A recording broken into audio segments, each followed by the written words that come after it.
Hey, what's up guys? My name's Jared. Welcome to my channel. Today, we're talking about the Honda, the Mini, and a little bit about the Land Cruiser. So, let's get into it. So the Honda, in my last update video, you would have seen that I had it running. I think maybe I was still waiting on a few parts. Anyways, I've been driving it. I've been driving this thing a lot in the last week. I just hit 316 miles I've put on it in the last week. So I'm getting there. I'm still working on breaking in the engine. I'm going to go to at least 500, maybe 600 miles before I start getting into the higher RPM. So for now, I'm keeping it below 6,000, 6,500, somewhere in that range. But it's still a lot of fun to drive, even at the lower RPM. It's still really fun, and everything has been fine so far, knock on wood. So it runs good. Let's see if it'll start. Runs good, no funny sounds, no oil leaks, no real issues. It does have a little bit of a wobble. At around 50 miles per hour, it starts to wobble a little bit, and then around 65, it stops wobbling. It gets steady again. So it might be something in the front, maybe a tie rod end or a ball joint. I tried moving the wheel around. I didn't really feel much play. Maybe a tiny bit towards where the ball joint, or I mean the tie rod end might be slightly off. It feels like it's coming from the rear end actually, but there's not much back there that it could be unless I've got a bent wheel or something. But I've tried rotating the wheels around and even putting the spare wheel on the back, and it hasn't made any difference. I did replace the rubber ends on the drive shaft, hoping that would be where the vibration was coming from, but that didn't fix it either. So I still got to track that down. And then today I was trying to get rid of, it has some squeaks in the suspension.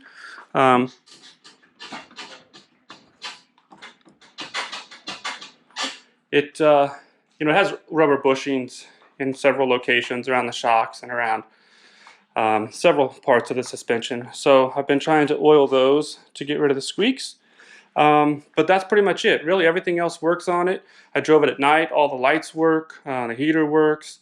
The horn doesn't work right now, which so far has been kind of a good thing, because the horn, this is the horn. It goes up or down, but it's right there by your hand, and it's right where the turn signal should be. So a lot of times when I'm driving, I'll instinctively go and kind of hit that, thinking it's for the turn signals, because the turn signal's on this side, which is a little bit difficult to get used to. But I'm pretty much used to it now. It's obviously a very small car, and we're going to compare it to the Mini size-wise in just a second. But, I'm 6'2". This is a very small car. It still isn't bad. Getting in and out of it, it's kind of like putting on a pair of pants. You're kind of wearing the car rather than being inside of it, as my brother would say. But it's not bad. Once you get inside of it, I have plenty of room. Even with the top up, I'm 6'2", 200 pounds. I have an inch of headroom with the top up, so I've driven it with the top up, and that's fine. So yeah, I've really been enjoying it. The car is doing really well. I'm extremely happy with it. Obviously, I'm looking forward to having the engine completely broken in so that I can get it into the higher RPMs. But it's really very enjoyable the way that it is. And it gets amazing gas mileage. I was reading through the owner's manual, and it said it gets somewhere in the 30 to 40 miles per gallon. And so I checked when I got gas this last time, and I'm getting over 35 miles to the gallon in this thing, which is insane for something built in the 60s. But so let's take a quick look at the Mini, and then we'll kind of do a size comparison. But so this Mini, I built it a while back. I spent about 2 years off and on building it.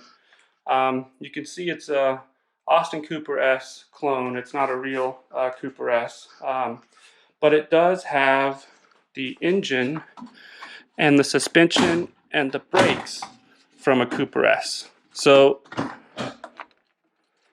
it's got the 1275 engine. It's got the tiny little disc brakes up front, which fit with the 10-inch wheels.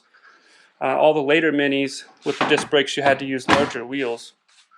But so performance-wise, it is essentially a Cooper S.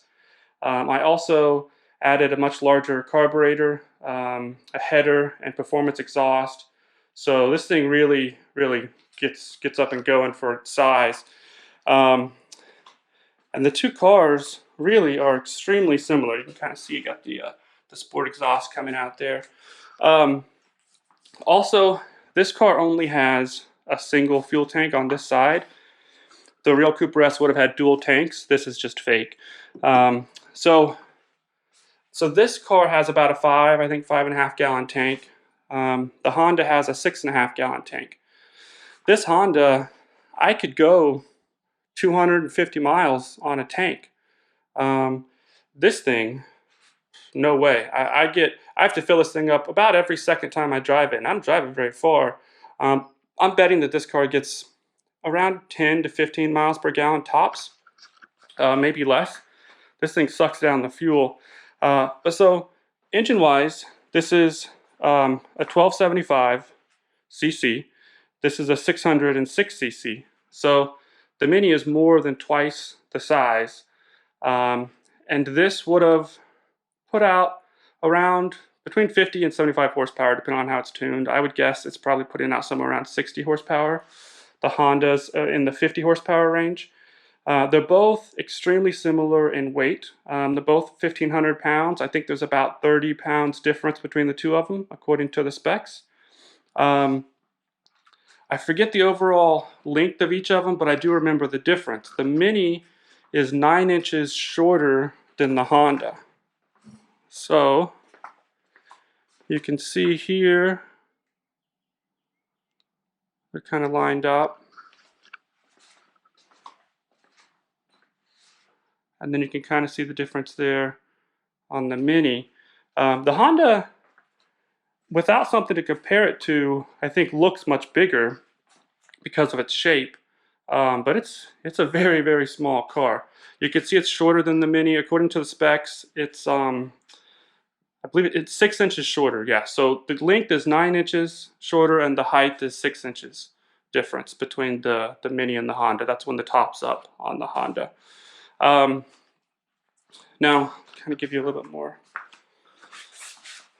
of a tour of the Mini here. I do plan very soon, once I have the engine broken in on the Honda, I plan on doing a comparison video between the two. So I'm going to come up with some basic challenges, 0 to 60, maybe stopping time, things like that. And then I'll drive each one of them and compare them, because it's amazing how similar they are in weight and power. I have a feeling that the Mini is going to handle better and brake better because it has disc brakes, and the handling on that car is just phenomenal. But I think the Honda is going to outdo it in every other way. I think at half of the engine size, it's going to be faster, much more efficient, and I think the Honda is really just going to outperform the Mini in most ways. But we'll see. We'll see. Hopefully that video will come out relatively soon. Like I said, the Honda's got to be broken in before I can really start driving it. But it's already pretty quick the way it is. So anyway, hopefully that video will come out soon. But we'll go over to the Land Cruiser real quick, and then that'll be the end of this video. So I told you in the last video I got the engine back for the Land Cruiser. The head looks really good. The block, I don't think they did as good of a job on the block as I would have liked. For one, the cam bearings haven't been replaced, so I ordered new cam bearings, but I've been looking online. It looks like that's going to be a pretty interesting job to put those in, so I think I'm going to have to go back to a different machine shop to have them put in. The freeze plugs, they didn't replace any of the freeze plugs on this engine, which I would have expected them to do. So I'm going to have the new machine shop take a look at that as well. I don't know what that is. Also, the number 6 cylinder, which was the worst cylinder to begin with, it still has some pitting in it. They were supposed to put a sleeve in the cylinder and they didn't. You can see that they put a sleeve here in the number 2 cylinder. I don't even remember it being that bad. But they were supposed to also put one in the number 6 and they didn't. So the pitting, it's not bad at all. You can barely see it and you can't really feel it at all. But I'm going to have this other machine shop take a look at it anyways. The first place I went to was really far away. The only reason I went there was because there was a guy on eBay that was selling a lot of rebuilt engines for Land Cruisers. And when I called him to say, hey, you know, I want to have you rebuild my engine, he gave me the number for this machine shop. And he said, these are the guys that do my engine. You should check them out. They're really fair. And they did give me an incredible price. It was like $750 for everything that they did, which was complete rebuild of the head, all the machining on the block, the surfacing of the flywheel. That came with the gasket kit. I provided the pistons, but they provided the rod bearings, and they did the crank. So really, they did a pretty amazing job. Well, they did a decent job at a pretty amazing price. But I think I'm going to try this other place that's closer to have them kind of inspect it and make sure everything's ready before I start putting it back together. This is really my issue with having parts machined. People say all the time, oh, you should, you know, don't put that back on. You got to go have it machined or surfaced or whatever. I don't have a problem with having that done. I don't mind paying for it. I don't mind even the time it takes to get it done. My biggest issue with machine shops is I've never found one that I can trust.